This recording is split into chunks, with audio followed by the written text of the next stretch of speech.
नमस्कार, आप देख रहे हैं जम्मू कश्मीर स्पेशल। मैं हूं आपके साथ पूजा ठाकुर। तो खबरों की शुरुआत करते हैं कुपवाड़ा के खुरमुर फॉरेस्ट में सुरक्षा बलों के बड़े ऑपरेशन से। बता दें कि कुपवाड़ा जिले के खुरमुर फॉरेस्ट में आज एक जॉइंट ऑपरेशन में सुरक्षा बलों ने एक आतंकवादी को मार गिराया और एक AK-47 राइफल बरामद की। यह ऑपरेशन जम्मू कश्मीर पुलिस और भारतीय सेना द्वारा संयुक्त रूप से चलाया गया था। पुलिस और सेना के जवानों ने आतंकवादियों की मौजूदगी की विशिष्ट खुफिया जानकारी के आधार पर यह ऑपरेशन शुरू किया था। जब जवानों ने आतंकवादियों को चुनौती दी तो उन्होंने गोलाबारी शुरू कर दी। सुरक्षा बलों ने प्रभावी ढंग से जवाबी कार्रवाई की और एक आतंकवादी को मार गिराया। इस ऑपरेशन में AK-47 राइफल भी बरामद की गई। आखिरी समाचार मिलने तक ऑपरेशन जारी रहा।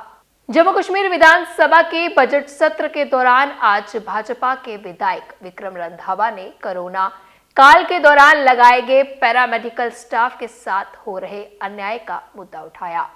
इस दौरान विक्रम रंधावा ने कहा कि बुरे वक्त में काम आने वाले इन स्वास्थ्य कर्मचारियों को अब सरकार निकालना चाहती है, जिसकी भाजपा विरोध करती है। देखिए, ये बड़ा गंभीर विषय है। जब मुश्किल समय था तो वही लोग काम आए, जब आपका समय निकल गया तो अब आप उनको बाहर निकाल रहे हो।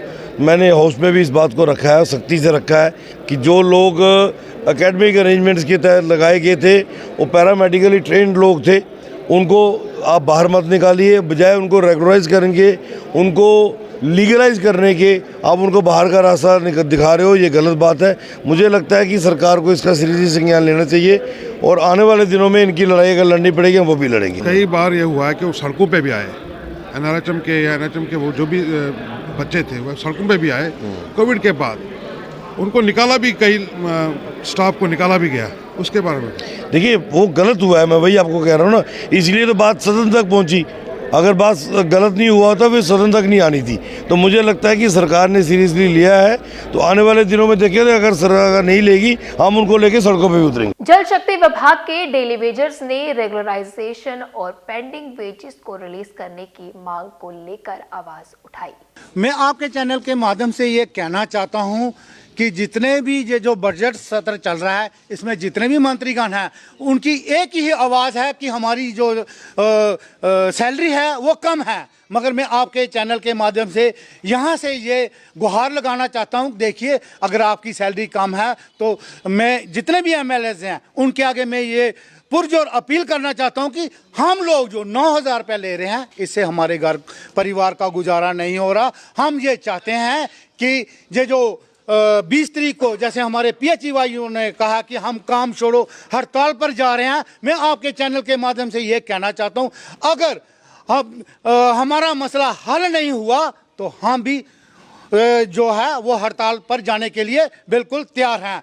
और जितने भी जो 61,000 डेली वेजर हैं वो जो सुन रहा है, मेरी उनके आगे हाथ जोड़ के पुरजोर ये अपील है, नेतागिरी को छोड़िए और अपने हक की लड़ाई के लिए जैसे मंत्रीगण लोग MLAs बैठ के वहाँ पर अपनी आवाज़ को बुलंद कर रहे हैं और कह रहे हैं कि हमारी जो सैलरी है उसको बढ़ाया जाए, उसी तरह से मैं ये कहना चाहता हूँ कि जैसे ले यूटी में इन्होंने डेली वेजरों की बेसिस को इन्हांस किया है, उसी तर्ज पर तभी हम CM साहब को टाइम देंगे 6 महीने का, जब तक हमारी जो सैलरी है जो उसको मिनिमम बेसिस एक्ट जम्मू में लागू नहीं होता, तब तक हम इसको मानने के लिए तैयार नहीं हैं। गांधरबल की कैजुअल लेबर्स का प्रदर्शन, बकाया वेतन जारी करने की मांग। सिंध फॉरेस्ट डिवीजन के दर्जनों कैजुअल लेबरर्स ने डिविजनल फॉरेस्ट ऑफिसर के कार्यालय के बाहर प्रदर्शन किया और लंबे समय से लंबित वेतन को तत्काल जारी करने की मांग की। प्रदर्शनकारियों ने बताया कि वे वर्षों से फॉरेस्ट डिवीजन में काम कर रहे हैं, लेकिन उन्हें लंबे समय से वेतन नहीं मिला, जिससे वे गंभीर आर्थिक संकट का सामना कर रहे हैं। प्रदर्शनकारियों ने तख्तियों और बैनर लेकर नारेबाजी की और प्रशासन से अपनी शिकायतों का समाधान करने की अपील की।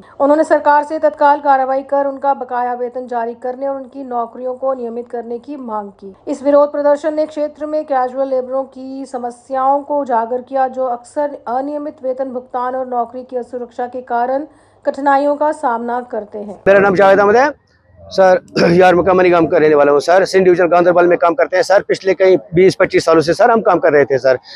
वाक़ा ऐसा है सर कि जो मतलब पिछले साल से हमारी सर जो तनख्वाह बंद है, 2 साल हो गए सर हमारी तनख्वाह बंद है सर। हम इस वक्त गवर्नमेंट से सर ये अर्ज करते हैं, सीएम साहब से ये एक अर्जी पेश करते हैं सर कि हमारी जो तनख्वाह है सर बंद, आई हुई तनख्वाह हमारी बंद हुई है सर, ये हमारे साथ नाइंसाफी हुई है सर। तो हम ये गुजारिश करते हैं कि हमारे साथ इंसाफ मिलना चाहिए सर। बैंक यूनियंस ने 23 मार्च से पर्याप्त भर्ती, 5 दिन के कार्य सप्ताह और नौकरी की सुरक्षा के लिए 48 घंटे की हड़ताल का आह्वान किया है। बैंक यूनियंस का कहना है कि बैंकिंग इंडस्ट्री में कर्मचारियों की कमी के कारण काम का दबाव बढ़ गया है और कर्मचारियों की नौकरी की सुरक्षा खतरे में है। इसके अलावा यूनियन ने 5 दिन के कार्य सप्ताह की मांग भी की है। हम चाहते हैं कि एक तो एडिक्वेट रिक्रूटमेंट होनी चाहिए, ऑल जो हमारे वो कैडर्स हैं। दूसरा जो हमारे डेली वेजर्स हैं उनको 10 साल से ज़्यादा पीरियड से हैं उनको रेगुलराइज करना चाहिए। दूसरी हमारी 5 डेज़ बैंकिंग की जो है डिमांड है, 1 साल से पहले की जो है आईबीए ने उनको डीएफएस में भेज दिया है और आज तक गवर्नमेंट जो है वो डिसीजन नहीं ले सकी। वेयर एज के other departments, IT sector, DFS, even LIC, GIC, सभी जगह जो है ये 5 डेज़ बैंकिंग है। तो हम ये चाहते हैं कि बैंक्स में भी 5 डेज़ बैंकिंग होनी चाहिए। बैंकों के जो परमानेंट जॉब्स हैं उनको आउटसोर्स नहीं करना है, ये हमारी डिमांड है। उसके अलावा जो हमारी डिमांड है कि ग्रेजुटी जो है हमारी अभी तक 20 लाख है, जो सेंट्रल गवर्नमेंट में 25 लाख हो गई है। हम ये चाहते हैं कि वो 20 से 25 लाख हो जाए और इस पे इनकम टैक्स नहीं लगना चाहिए। कल हमारी जो है वो सीएलसी के साथ दिल्ली में जो है यूएफबी के साथ मीटिंग है। हम देखते हैं, हम नहीं चाहते हैं कि हम जो है एजिटेशन का पाथ जो है अडॉप्ट करें, लेकिन हमें मजबूर किया जा रहा है कि हम एजिटेशन पे जाएं और हम स्ट्राइक पे जाएं। और हमारी जो स्ट्राइक है वो 24 और 25 मार्च को है। 48 घंटे की हम जो है वो स्ट्राइक करेंगे। 23 मार्च मिडनाइट को हमारी शुरू हो गई और 25 मिडनाइट को जो है हमारी ये स्ट्राइक जो है वो ख़त्म होगी। अगर फिर भी हमारी गवर्नमेंट नहीं सुनती है, नेक्स्ट प्लान जो है यूएफबीयू जो है वो तैयार करेगा। हम पीछे हटने को नहीं है, हम जो है अपनी डिमांड्स को जो है मटेरियलाइज करवा के ही रहेंगे। श्री माता वैष्णो देवी कटरा में स्थित एक होटल में शराब पीकर वीडियो वायरल करने के मामले में पुलिस ने एक सोशल मीडिया इन्फ्लुएंसर और वे उसके साथ मौजूद अन्य लोगों के खिलाफ मामला दर्ज किया है। इस मामले को लेकर आज विधायकों द्वारा सख्त कार्रवाई की मांग की गई है। आइए सुनते हैं विधायकों ने इस मामले पर क्या कहा। बहुत दुर्भाग्यपूर्ण है, वेरी अनफॉर्चुनेट। जिस प्रकार से सोशल मीडिया के माध्यम से हमें जानकारी मिली है कि माता वैष्णो देवी के बेस कैंप कटरा में कल मांस और शराब को वहां पे दिखाया गया है, उसका सेवन किया गया है। इसकी हम टोटल निंदा करते हैं, क्योंकि ऐसे स्थान जहाँ वर्जित स्थान है, जहाँ प्रतिबंधित स्थान है, बैंड एरिया है, जहाँ पे इस प्रकार की घटना नहीं घटनी चाहिए थी, कल हुआ है। लेकिन पुलिस पे हमें यकीन है कि सच्चाई सामने आएगी और जो लोग इसमें दोषी पाए जाएंगे उनके अगेंस्ट कार्रवाई होगी। बड़ा ही शर्मनाक वाक़या ये हुआ है कटरा के अंदर, जिसमें एक सेलिब्रिटी, एक सोशल मीडिया इन्फ्लुएंसर के द्वारा और उनके साथ कुछ लोकल युवा भी थे जिन्होंने शराब पी और उसके बाद कुछ वहाँ पे घटना भी घटी। ये मैं समझता हूँ कि वैष्णो देवी एक हमारा आस्था का स्थान है और यहाँ सिर्फ भारत से ही नहीं बल्कि पूरे वर्ल्ड से लोग यहाँ आते हैं माता के दरबार में। और कटरा जैसे शहर में जहाँ ये माता का भवन है, दरबार है, वहाँ शराब की पाबंदी भी है। तो पाबंदी अपनी जगह है, लेकिन एक आस्था का स्थान है जहाँ लोग माथा टेकते हैं, मन्नतें मांगते हैं, उनकी मन्नतें पूरी होती हैं। वैसी जगह पर इस तरह की हरकत करना बहुत ही शर्मनाक है। जब वो वीडियो वायरल हुआ मुझे लगता है पुलिस ने भी उस पर एक्शन लिया है और लेना भी चाहिए, क्योंकि सबसे बड़ी बात है, एक तो आस्था की बात है कटरा में, दूसरा एक ऐसा सेलिब्रिटी, एक ऐसा इन्फ्लुएंसर जिसको हमारे बच्चे फॉलो करते हैं, उसको अपना आइडल मानते हैं। इस तरह के शख्स अगर ये ऐसी हरकतें करेंगे तो मुझे लगता है कहीं ना कहीं समाज के अंदर एक गलत मैसेज आता है और हमारे बच्चे जो उनको ऐसे सेलिब्रिटीज़ को फॉलो करते हैं उससे भी जो नई पीढ़ी है मुझे लगता है उनके लिए एक अच्छा संदेश नहीं है, एक अच्छा मैसेज नहीं है। मैं आपके माध्यम से भी मैं सरकार से भी हमने ये निवेदन किया है कि कड़ी से कड़ी कार्रवाई होनी चाहिए। और लेकिन उसमें जो लोग इन्वॉल्व हैं, खास करके जो जिस होटल में ये घटना घटी है, मुझे लगता है कहीं ना कहीं होटल एसोसिएशन ऑफ कटरा को भी इस बात पर का संज्ञान लेना चाहिए कि अगर वो इतने बड़े होटल के अंदर शराब पहुंची तो शराब कहाँ से पहुंची, कैसे पहुंची, कहीं ना कहीं जो लोग इन्वॉल्व हैं उनके ऊपर कड़ी कार्रवाई होनी चाहिए। भारत रत्न बाबा साहिब डॉक्टर अंबेडकर की जयंती पर गुरुद्वारा श्री रविदास सभा द्वारा किया गया पत्रकार वार्ता का आयोजन, जिसमें उनकी जयंती के अवसर पर विभिन्न कार्यक्रमों और गतिविधियों के बारे में जानकारी दी गई। 14 अप्रैल 2025 को हम बाबा साहब भारत रत्न डॉक्टर BR अम्बेडकर जो है उनकी जन्मदिन जो है वो मनाने जा रहे हैं। और ये सिर्फ जम्मू कश्मीर में नहीं बनता है, ऑल ओवर वर्ल्ड जो है ये मनाया जाता है। तो हमने ये फैसला किया हुआ है कि एक स्टेट लेवल का फंक्शन जो है वो इस हेडक्वार्टर जो कृष्ण नगर जो श्री गुरु रविदास सभा का है यहाँ पे मनाया जाएगा। और इस मौके का फ़ायदा लेते हुए, आप सब वीडियो बंधुओं का फ़ायदा लेते हुए, मैं ये अपील करूँगा तमाम बरादरीज जो हैं वो चाहे SC ST OBC माइनॉरिटीज़ जो हैं या सोशल रिलीजियस ग्रुप्स जो हैं उनको भी हम यहाँ पे पार्टिसिपेट करने के लिए जो है ये इनविटेशन दे रहे हैं। आपके माध्यम से उनको मैं अपील करूँगा कि वो तमाम बरादरी जो हैं respective of caste creed and colour and more specially जो SC ST OBC and minorities के लोग जो हैं वो सारे यहाँ पे आएंगे। और उनको मैं निवेदन भी कर रहा हूँ कि आकर के ये जन्मदिन बनाना जो है इसकी शोभा जो है ये बढ़ाएं। कॉमर्स कॉलेज के बाहर खस्ताहाल सड़क और छात्रों और यात्रियों के लिए बन रही खतरा। स्थानीय लोगों ने प्रशासन से जल्द सड़क की मरम्मत करने की अपील की है। सुनिए स्थानीय लोगों ने इस समस्या पर क्या कहा। बड़े गिरदे ने इधर पानी बड़ा होता, इन्ना पानी हो जाता है, सारी सड़क भरोचींदी पानी, गड्डियां लगी दी, कोई पार्किंग नहीं है, कोई कुछ नहीं है, सारियां गड्डी काली दी लगी दी, लंघने बड़ी परेशानी होंदी है। केह् करना है, कोई सफाई आह्ले नहीं आंदे, सफाई आह्ले गड्डियां पिच्छे कूड़ा सुट्टी जंदे, म्युनसिपैलिटी कोई पुछदा नहीं, इधर कोई आइए कोई सड़क नहीं बनाते, कोई कि'यां पूरा रोड टुटा हुआ, पूरी गलियां टुटी हुई। ये कॉमर्स कॉलेज की गली है, कॉमर्स कॉलेज की गली है। यहाँ पे सभी कॉलेज के बच्चे, BBA के, BCom के बच्चे, यहाँ से हमारी शॉप के बाहर से ये रोड कब से मतलब टूटी हुई है, तोड़ी हुई है। उन्होंने तोड़ने के बाद कोई पूछने ही नहीं आया कि क्या हुआ है क्या नहीं। जहाँ रोज बाइक गिरती है, रोज। वो आजकल तो इतना डेवलपमेंट का काम इतना चल रहा है, पर यहाँ पे मुझे लग रहा है हम जो विलेज हैं वो ज़्यादा डेवलप हो गए हैं, जो सिटीज़ हैं वो ज़्यादा मतलब पीछे चली गई हैं। हमारी तरफ तो कोई ध्यान ही नहीं देता कि रोड्स टूटी हुई हैं, वो भी काफ़ी दिनों से, कोई अभी नहीं, कुछ महीनों से टूटी हुई हैं और कोई ध्यान ही नहीं देता। यहाँ पे प्लीज़ आपसे रिक्वेस्ट है, हाथ जोड़ के रिक्वेस्ट करती हूँ कि उनको किया जाए, तो ये हमारी रोड बननी चाहिए। ये सबसे पहले तो यहाँ से पार्किंग उठानी चाहिए, क्योंकि ये कॉलेज के प्रिंसिपल का फ़र्ज़ है कि जो बच्चे यहाँ पे बाहर पार्किंग लगाते हैं वो उनके अंदर होनी चाहिए, जो खुला रोड रहे, जो आने जाने में किसी को दिक्कत ना आए। और जब बारिश आती है ना, बारिश की सिर्फ बूंदाबांदी होती है, लेकिन जो पानी यहाँ पे होता है ना उस टाइम वो देखने वाला होता है। मैं तो अपील क्या करते हैं? अपील यही करते हैं कि हमारी सड़कें अच्छी होनी चाहिए, जहाँ खुला रोड होना चाहिए, जो जितनी भी पार्किंग बाहर लगती है कॉलेज की वो अंदर होनी चाहिए, बस यही चाहते हैं। रोड सारे टूटे हुए हैं, गवर्नमेंट बाहर तो बड़े बड़े पुल ब्रिज वगैरह बना रही है, तो लोकल देख नहीं रहे।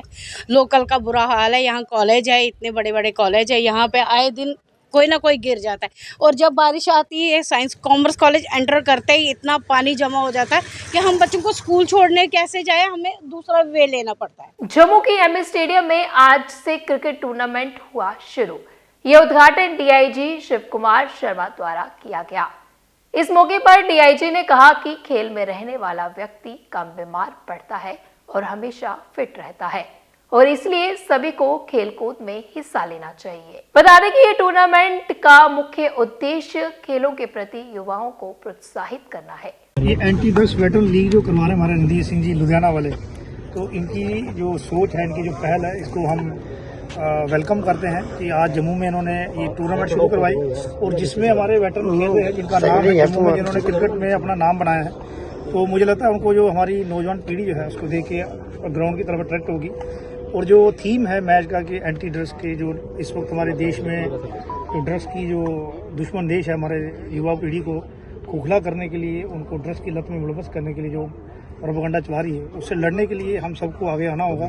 तो इस तरह के जो खेल हैं वो मुझे लगता है युवाओं को अट्रैक्ट करेंगे, और वो फिटनेस के ग्राउंड में जितना आप रहेंगे, आप अच्छी कंपनी में रहेंगे, एक टीम बिल्ड होगी, आप बुरी संगत से बचेंगे और खेल कूद में हिस्सा लेंगे, अपने आप को फिट करेंगे और देश की प्रगति में हिस्सा बनेंगे। तो हम युवाओं से यही अपील करें ज़्यादा से ज़्यादा खेल कूद में हिस्सा लें, और जम्मू कश्मीर पुलिस हमेशा इस किस्म की टूर्नामेंट और स्पोर्ट्स एक्टिविटी को बढ़ावा देने के लिए हमेशा तत्पर रहेगी, और आगे भी इस तरह के टूर्नामेंट कराने में हम अभी और भी प्लान बना रहे हैं ताकि थाना लेवल पर, डिस्ट्रिक्ट लेवल पर, ब्लॉक लेवल पर टूर्नामेंट्स करवाई जाए। Anti drugs veteran cricket premium league जो है वो MS स्टेडियम जम्मू में आज जिसकी शुरुआत हमारे DIG Jammu Kathua Samba range Shiv Kumar Sharma ji IPS के द्वारा की गई है, और ये टीम जम्मू और एक कर्मठ समाज सेवक और उनके ऑर्गेनाइजेशन लुधियाना ब्रदर्स ये कोलैबोरेट करके इस टूर्नामेंट को ऑर्गेनाइज़ किया, और समाज को और ख़ासकर नौजवानों को ये मैसेज है कि आज वेटरन्स भी अगर ग्राउंड में आके क्रिकेट खेल रहे हैं या खेल प्रतियोगिताओं में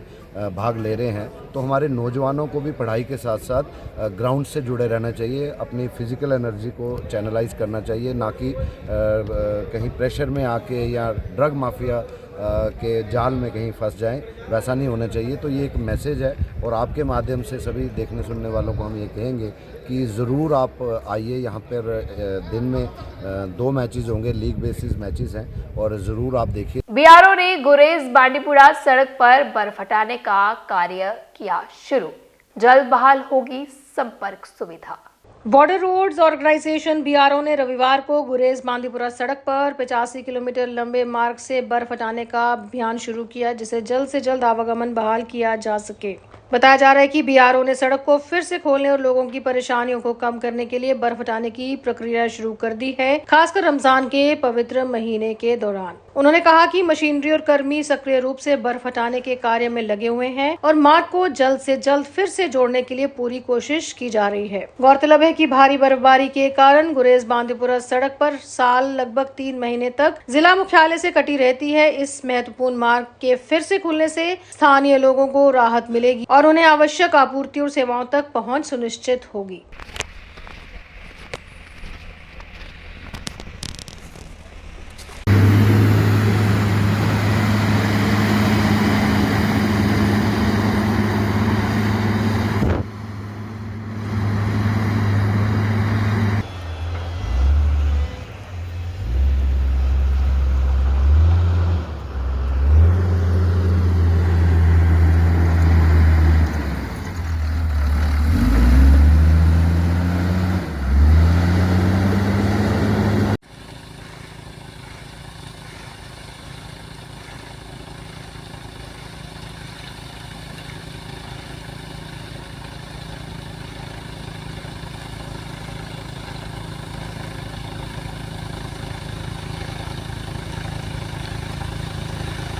कुलगाम के वेशव नाले में लापता दूसरे बंजारे का शव बरामद, तीसरे की तलाश जारी। दक्षिण कश्मीर के कुलगाम जिले के महबान इलाके में रविवार को वैशव नाले से एक और शव बरामद हुआ। बताया जा रहा है कि ये शव उस दूसरे बंजारे का है जो 13 फरवरी से लापता था। गौरतलब है कि 13 फरवरी को कुलगाम इलाके से 3 बंजारे लापता हो गए थे, जिनकी तलाश के लिए सर्च ऑपरेशन चलाया गया था। अब तक NDRF, SDRF और पुलिस की टीम ने 2 शव बरामद कर लिए हैं। अधिकारियों ने बताया कि पुलिस मौके पर पहुंच गई है और शव की पहचान सहित कानूनी प्रक्रिया शुरू कर दी गई है। ये बरामदी कुछ ही दिन बाद हुई जब रियाज अहमद बजाड़ का शव इसी स्थान से मिला था। मैं इंस्पेक्टर लक्ष्मण राम 13 NDRF, हम लोग 4 दिन से NDRF और SDRF ऑपरेशन कर रहे हैं। 2 डेड बॉडी रिकवर कर दिया है। आज सुबह में एक डेड बॉडी हम लोग ने 9:15 पर रिकवर किया। अभी दोनों यहाँ पर जो है पुलिस भी आ रखी है और जितने एजेंसी है वो लोग भी आ रखे हैं। SDRF NDRF दोनों मिल करके हम लोग सुबह में ऑपरेशन करके एक डेड बॉडी को रिकवर किया। अभी हम लोग जो है तीसरा डेड बॉडी के लिए हम लोग ऑपरेशन चला रहे हैं। हम लोग जैसे दो डेड बॉडी को रिकवर किया, इसे हम लोग भी इसके पीछे हम लोग डीप ड्राइव को भी लगाएंगे। जहाँ पर ज़्यादा पानी गहरा है वहाँ पर हम लोग अपना डीप ड्राइव को लगा करके सर्च कर रहे हैं। इसलिए हमने उनको बताया है कि हम कोशिश कर रहे हैं आप लोग को डेड बॉडी रिकवर करके आप लोग हम जल्दी से जल्दी आप लोग को हैंड ओवर करेंगे। इसमें NDRF है, मुकामी पुलिस है, SDRF है मीडिया टीम है जो है हम 4-5 दिन से लगातार रेस्क्यू ऑपरेशन चला रहे हैं, जबकि हमने 2 डेड बॉडियाँ रिकवर कर ली हैं। इसके साथ में हमारे शान पुलिस और मीडिया एजेंसी खासकर शान में हमारे साथ काम और सिविल लोग जो हैं काफ़ी ताउन मिला। हम कोशिश कर रहे हैं कि तीसरी डेड बॉडी जल्द से जल्द रिकवर हो जाए, अपने लॉ के हवाले करते हैं। श्रीनगर में डायलिसिस मरीजों ने किया विरोध प्रदर्शन। आयुष्मान भारत योजना के तहत मुफ्त इलाज की मांग। मुझे 2019 से फ्री में डायलिसिस होती थी। अब उन्होंने डायलिसिस प्राइवेट डायलिसिस सेंटर वालों ने कहा अब हम आपका गोल्डन कार्ड बंद हुआ है। गोल्डन कार्ड बंद नहीं हुआ है, मगर उन्होंने गोल्डन कार्ड बंद कर दिया, क्योंकि ये बता रहे हैं हमें इन पैसों से बराबरी नहीं है। हॉस्पिटल वाले हमें इन पैसों से डायलिसिस में बराबरी नहीं है। मुझे परसों डायलिसिस हुई थी, मैंने उस 1650 रुपये भरे, उसका रसीद है। वहाँ में हमने बैलेंस रखी है। 10 साल से मैं वहाँ डायलिसिस कर रहा हूँ। अब मुझे कमाने वाला कोई नहीं है, घर में बैठे हैं हम। अगर आप परसों मुझे डायलिसिस है, वो कहते हैं आपको परसों डायलिसिस है, आपको कैश में करनी है। मैं कहाँ से पैसा लाऊंगा, डायलिसिस करूँगा? इसलिए मैं गवर्नमेंट से इस्ता करता हूँ, इनसे कोई रब्ता करो, इनसे कोई बात कर जिससे हमें फ़ायदा मिलेगा, हम भी मतलब डायलिसिस फ्री में हो जाएगी। वरना मैं कैश में डायलिसिस होगी, मैं कहाँ से लाऊंगा पैसा? मैं सड़क में मर जाऊंगा, मैं घर में मर जाऊंगा, मुझे कमाने वाला कोई नहीं है। भाजपा के जम्मू वेस्ट से विधायक अरविंद गुप्ता द्वारा विडो पेंशन पर अपनी प्रतिक्रिया दी गई। उन्होंने इस मामले में क्या कहा, आइए सुनते हैं। आपने देखा होगा कि जब एनसी ने चुनावी मुद्दों के दौरान एक रखा था कि हम जो विडो पेंशन है वो 2500 या 3000 करेंगे, ईडब्ल्यूएस की हम 5000 करेंगे। उन्होंने सिर्फ लोगों को लुभावने वादे किए थे, उन्होंने कुछ भी ऐसा नहीं किया। आपने बजट के दौरान देखा होगा जो मुख्यमंत्री जी ने बजट पेश किया, उन्होंने उस दौरान सिर्फ 200 यूनिट बिजली फ्री की। किसको की? AAP को, जिसके अंदर कितने घर फॉल करते हैं, पिटेन करते हैं। मेरे का 1.3% जम्मू कश्मीर के अंदर बिल्कुल वो करते हैं। उन्होंने जो लोगों से वादे किए थे, उन्होंने कोई वादे नहीं। उन्होंने एक फ़ारसी कहावत बोली थी जिसका मैंने जिक्र भी किया कि मैं पूरा जख्मों से भरा हूँ तो मरहम कहाँ लगाऊँ। उन्होंने अपनी मजबूरी का इज़हार कर दिया। लेकिन मैंने उनसे पूछा कि जब आपने लोगों से वादे किए थे, जो आपके वादों को देख रहे हैं कि अब उनको मरहम कब लगाएंगे, इसका उनके पास कोई भी जवाब नहीं है। लेकिन जम्मू के जितने भी विधायक हैं जो हमने लोगों से वादे किए हुए हैं, हम लोगों के वादों के लिए लड़ेंगे। हम उनके साथ किसी भी जो वादे हमने आपने भारतीय जनता पार्टी का जो एक मैनिफेस्टो नहीं होता, वो संकल्प पत्र होता है, और भारतीय जनता पार्टी एक संकल्प करती है। हमने सफ़र जो शुरू किया 1 से 29 का सफ़र है। इसमें 1 से स्टार्ट किया था, तो 1 के बाद आज 29 हैं। हम जम्मू के लोगों की आवाज़, और जम्मू के लोगों को पता है कि जम्मू भाजपा जम्मू की आवाज़ है, हम उनकी आवाज़ बन के उनके साथ लड़ेंगे। तो आज के जम्मू कश्मीर स्पेशल बुलेटिन में इतना ही, फिर मिलेंगे इसी समय। मुझे दीजिए इजाजत, नमस्कार।